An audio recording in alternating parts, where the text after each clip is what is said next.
আজও দেশের বিভিন্ন জায়গায় কোটা সংস্কারের দাবিতে আন্দোলনরত শিক্ষার্থীদের সাথে পুলিশের ধাওয়া পাল্টা ধাওয়া হয়েছে। কোটা সংস্কার দাবিতে ফেনীর ট্রাঙ্ক রোডে জড়ো হন শিক্ষার্থীরা। এ সময় তাদের ধাওয়া করে ছাত্রলীগ নেতাকর্মীরা। এতে সংঘর্ষে জড়ায় দুপক্ষ। মাদারীপুরের মোস্তফাপুর এলাকায় ঢাকা বরিশাল মহাসড়ক অবরোধ করেন আন্দোলনরত শিক্ষার্থীরা।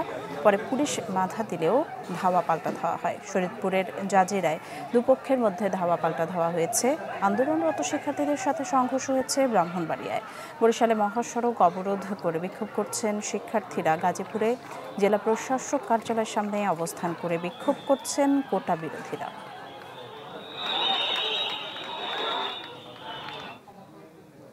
দর্শক, বরিশালে সড়ক অবরোধ করেছেন কোটা সংস্কার আন্দোলনকারীরা। সেখানকার সবশেষ অবস্থা জানাচ্ছেন কাউসার হোসেন রানা।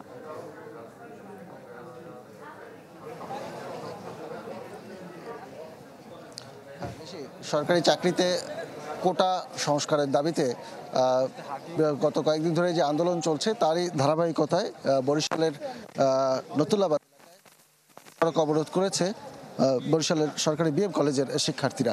সেই অবরোধের অংশ হিসেবে এখানে আমরা দেখেছি যে রাস্তার উপরে টায়ার জ্বালিয়ে তারা অবরোধ সৃষ্টি করেছে। সামনে আপনি দেখতে পাচ্ছেন যে রোড ডিভাইডারের দুই পাশে যে টু ওয়ের যে সড়ক রয়েছে সেখানে টায়ারে অগ্নিসংযোগ করা হয়েছে, যার কালো ধোঁয়া চারিদিকে ছড়িয়ে যাচ্ছে।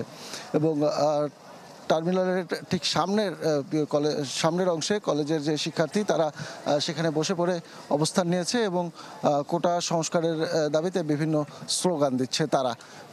এখানে যারা রয়েছে শিক্ষার্থী তারা বেশিরভাগই বিএম কলেজের, এছাড়াও বরিশালের সরকারি সৈয়দ হাতেম আলী কলেজের শিক্ষার্থী যারা তারা নতুল্লাবাদ এলাকায়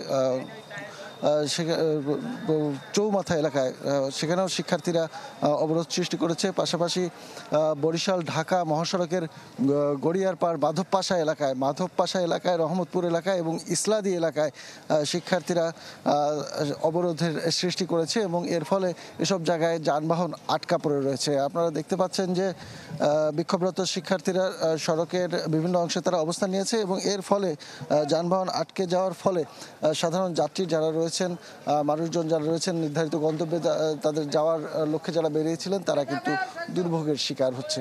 তো এই ছিল বরিশালের পরিস্থিতি। নিশি। দর্শক, এবার জাহাঙ্গীরনগর বিশ্ববিদ্যালয় থেকে সেখানকার সবশেষ পরিস্থিতি জানাবেন অপু ওহাব।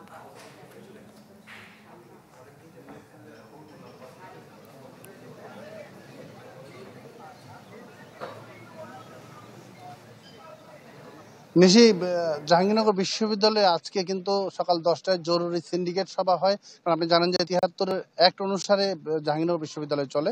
তো সেই অনুসারে কিন্তু সিন্ডিকেট সভা হয়। সিন্ডিকেট সভার সিদ্ধান্ত নেয় যে হল বন্ধ করে দেওয়া, বিশ্ববিদ্যালয়ের সকল কার্যক্রম বন্ধ।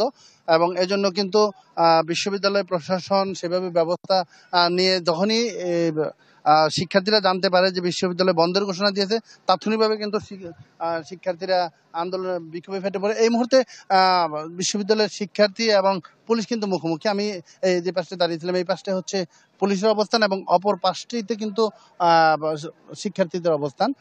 শিক্ষার্থীদের আমরা একদম মুখোমুখি অবস্থানে রয়েছে। মাঝখানে এই মুহূর্তে যেটি